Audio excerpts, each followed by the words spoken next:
सांगली में किसानों ने नागपुर गोवा शक्तिपीठ राजमार्ग के खिलाफ विरोध प्रदर्शन करते हुए मुख्यमंत्री को खून से पत्र लिखकर अपनी मांगे रखी है। किसानों का कहना है कि इस राजमार्ग के लिए भूमि सर्वेक्षण प्रक्रिया को तुरंत रोका जाए और सांगली जिले से गुजरने वाले शक्तिपीठ राजमार्ग को रद्द किए जाए।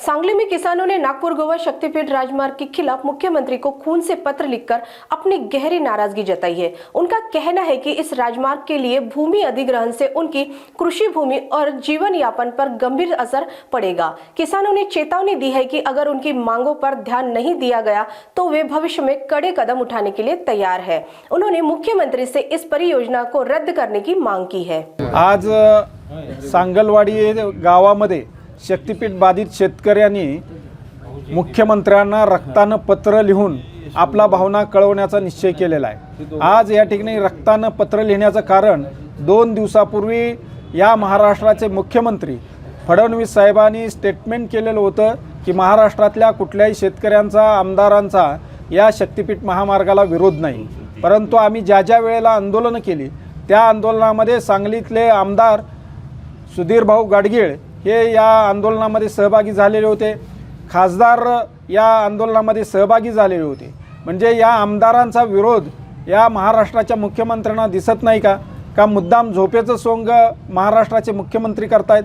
म्हणून आज आम्ही आमच्या रक्तानं त्यांना पत्र लिहून आमच्या भावना कळवलेल्या आहेत। भविष्य काळात हे जर शक्तिपीठ महामार्ग रद्द करण्याचं धोरण या महाराष्ट्र सरकारनं जर केलं नाही तर त्यांच्या विरोधामध्ये महाराष्ट्र शासनाच्या विरोधामध्ये आणखीन तीव्र आंदोलन करावं लागेल, हा इशारा आम्ही आपल्या माध्यमातून देत आहोत। मी एक सांगलीवाडीतील नागरिक म्हणून बोलतो आणि शेतकरी।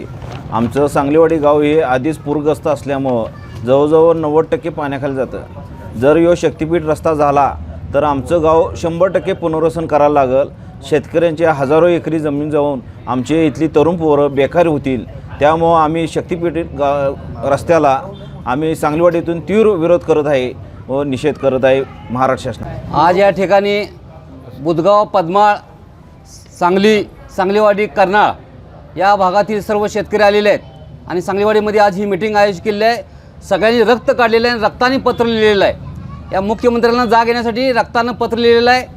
शक्तिपीठ होणार नाही असं निवडणुकीपूर्वी त्यांनी सांगितलं होतं आणि निवडणूक झाल्या लगेच शक्तिपीठचं काम चालू झालेलं आहे। याचा अर्थ काय? तुम्हाला शक्तिपीठमधच्या कॉन्ट्रॅक्टरकडं या निवडणुकीसाठी लागणारे पैसे घ्यायचं होतं आणि ते पैसे घेतले। त्या पैशात जेव्हा तुम्ही निवडणूक जिंकला आणि आता शेतकऱ्यांच्या मुळावर उठलाय, शेतकऱ्यांच्या जीवावर उठलाय असं चर्चा शेतकऱ्यांच्या मध्ये चालू आहे।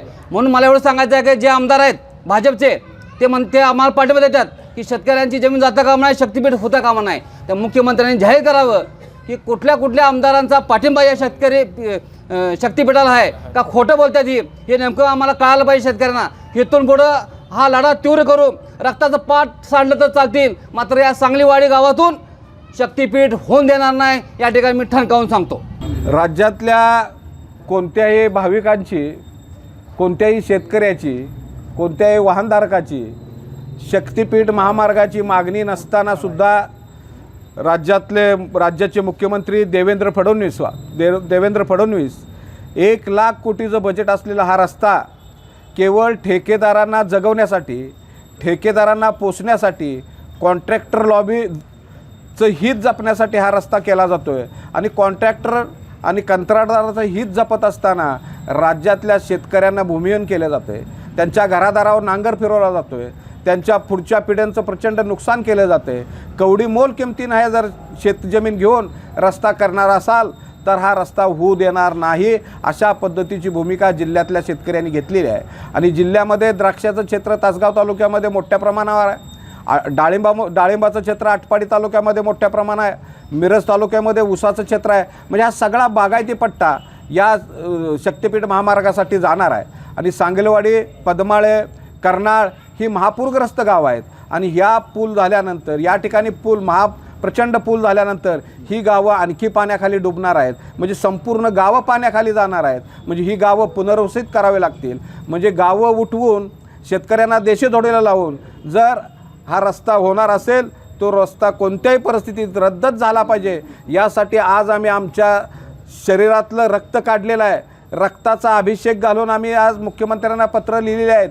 आज आम्ही आमचं रक्त सांडतोय, पण या पुढच्या काळात हातात बंदुका घ्याव्या लागले तरी चालतील, पण राज्यकर्त्यांचं रक्त सांडू आणि कोणत्याही परिस्थितीमध्ये शक्तिपीठ महामार्ग आम्ही रद्द करूच, हा निर्धार आज सांगलीवाडीमध्ये शेतकऱ्यांनी केलेला आहे.